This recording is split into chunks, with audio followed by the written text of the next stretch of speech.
أعوذ بالله من الشيطان الرجيم بسم الله الرحمن الرحيم أعوذ بالله من الشيطان الرجيم الله تعالى أيتا شورى سورة وما أصابكم من مصيبة فبما كسبت أيديكم ويعفو عن كثير. Bu ayette Allah Teala aytdi: Sizga nindigina bala qaza yoki qayg'i kelsa-da, sizning o'zingizning qo'llaringiz kasb etgan ishlaringiz sababli ham ali Alloh Taala uning ustuna bek ko'p gunohlaringizni g'afu eta ham sizga jazo bermaydi.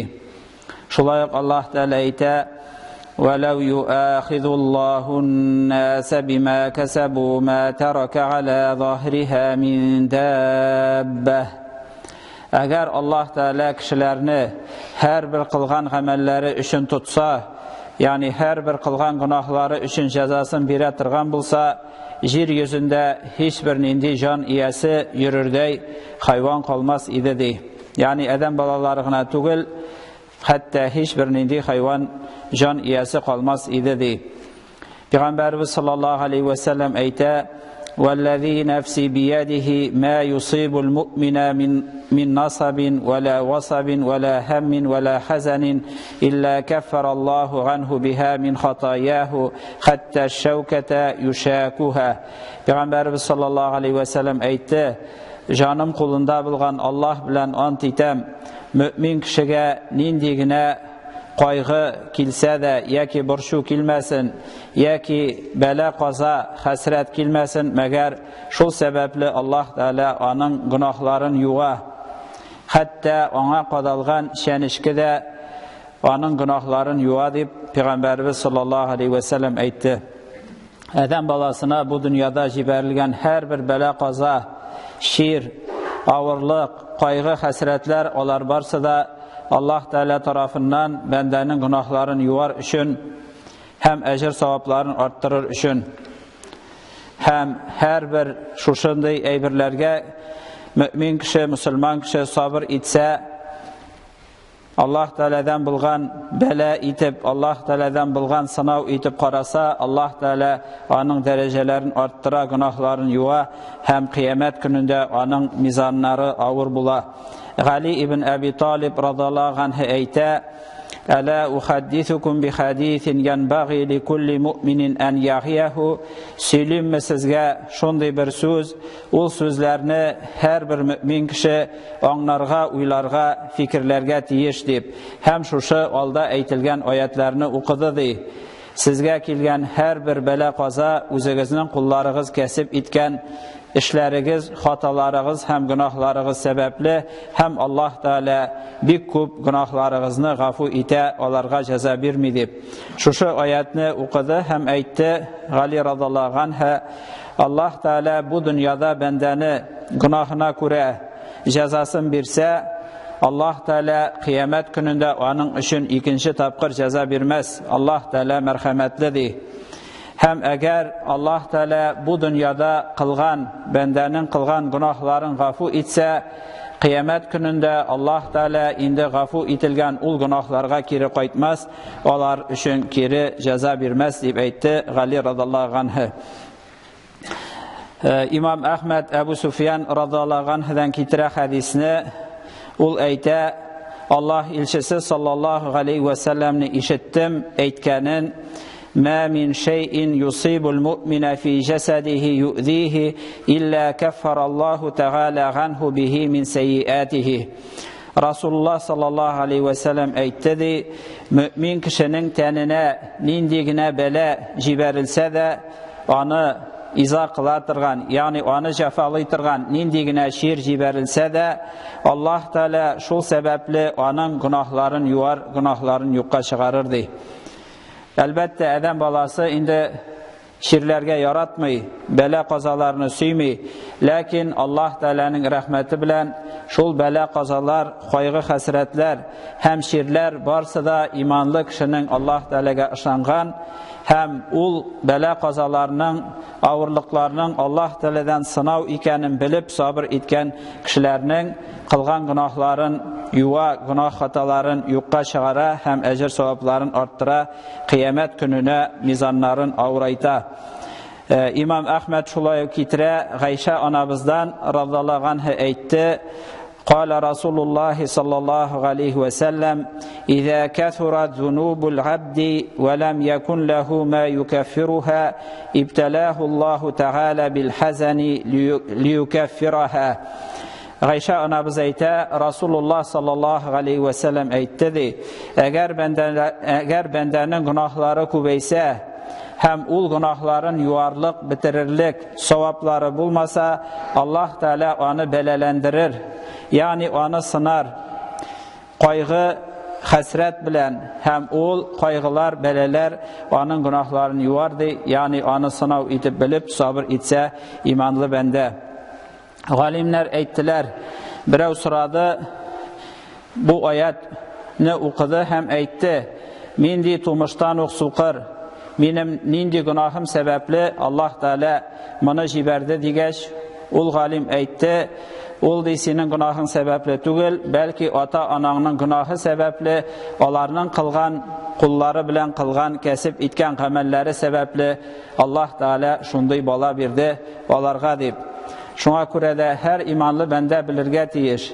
Bela kazalar, şirler olar barsa da Allah Teala'dan jiberilgen bela yani sınav. Kişiler sabır etsinler için sabır etip bulgan günahları yuvilsin hem de ecir savapları artsın için hem kıyamet gününde Allah Teala'nın rizalığına erişsinler için. Şuna göre de jiberilgen şirler, bela kazalar hatta sabilardan bulsa da şuşu galimler sözüne qaraganda ol ata anaları yeki ebi babaları kılgan günahları sebepli hem anı şulay etip anlarga kirek. Kişi ağırlık, bela, kaza, hasretlerinin, kaygılarının sebebin şidden izlerge tiyiş tugul, özünden izlerge tiyiş, hem özünün köngülün yaxşırtırga tiyiş, Allah Teala kuşkanlarını üterge, tıyganlardan tıyılırga, kılgan günahları üçün tövbe kılırga, kişilerge kılgan cefa, zulümleri üçün tövbe kılırga, hem ul kişilerden gafuvun sorarga, eğer indi onların haklarını algan bulsa, haklarını kaytarıga tiyiş. Şuşu ayetler hem hadisler varsa da anlata, her bir kilgen bela kazalar, sınavlar, kaygılar, hasretler, onlar bendenin özü kılgan, öz kulları bilen kılgan günah hataları sebepli, hem onun sebeplerin özünden izlerge tiyiş, hem de özünün ahlakın, edebin yaxşırtırga tiyiş, gıybedetlerin ihlas kılırga tiyiş, hem günahlardan arınırga tiyiş. Allah Teala ayta A'raf suresinde وَلَوْ أَنَّ أَهْلَ الْقُرَى آمَنُوا وَاتَّقَوْا لَفَتَحْنَا عَلَيْهِمْ بَرَكَاتٍ مِنَ السَّمَاءِ وَالْأَرْضِ. Allah Teala ayta, eğer şehir hem avul ehilleri, kişileri Allah'a iman getirseler, hem takva bulsalar, yani iman kitiruguna jitmi, takva da bulu kirek. Allah Teala kuşkanlarını üterge tırışırga, hem de tıyganlarından tıyılırga tırışırga, köngüllerimizni paklarga, hem takva bulsalar, biz olarga aşırız bereketlerin, kuklerinin, hem jirlerinin dey. Şulayık Allah Teala ayta: "Ve men yettaqillâhe yec'al lehu mahracan ve yerzuqhu min haythu la yahtasib ve men yetevekkel alallâhi fehuve hasbuh." Allah Teala ayta: "Hem kim takva bulsa Allah'tan korkup, Allah'a ümitlenip kuşkanların ötese, tıyganlarından tıyılsa, Allah Teala ona her bir ağırlıktan çıkı yolun körsetir.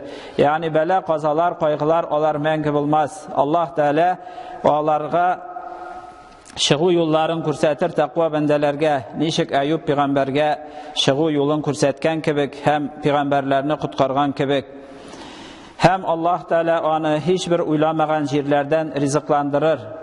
Ol indi rizık aşağı işi bulsun, balalar bulsun, aileler bulsun, hem başka Allah Teala tarafından verilgen nimetler bulsun, selametlik bulsun. Hiçbir uylamagan yerden Allah Teala rizıklandırır.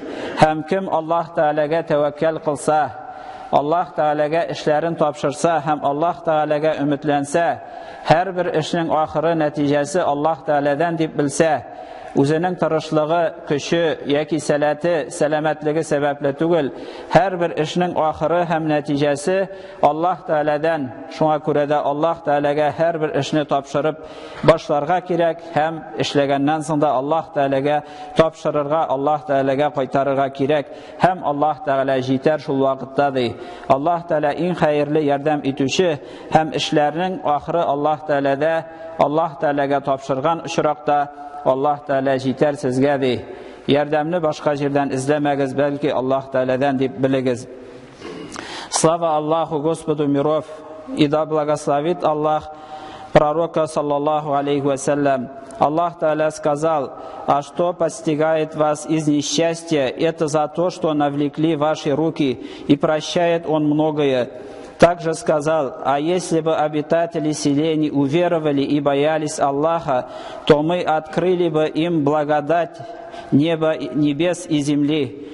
Все беды и несчастья, которые обрушиваются на мусульман, это результат их деяний. Это результат того, что они отошли от веления Аллаха и пророка Мухаммад саллаллаху алейхи вассалям. Гибад Аллахи усикум ва нафсих битаква Аллах, инна Аллаха ма'аллазина аттақау валлазина хум мухсинун. Барак Аллаху ли ва лакум фил Кур'анил азим, ва нафa'ана ва iyyakum bil ayati ва зикрил хаким, иннаху хувас сами'ул алим, аль-гафурur рахим, аль-муджибуд ду'a, ва тубу ила Аллахи айюхал му'минуна ла'аллакум туфлихун.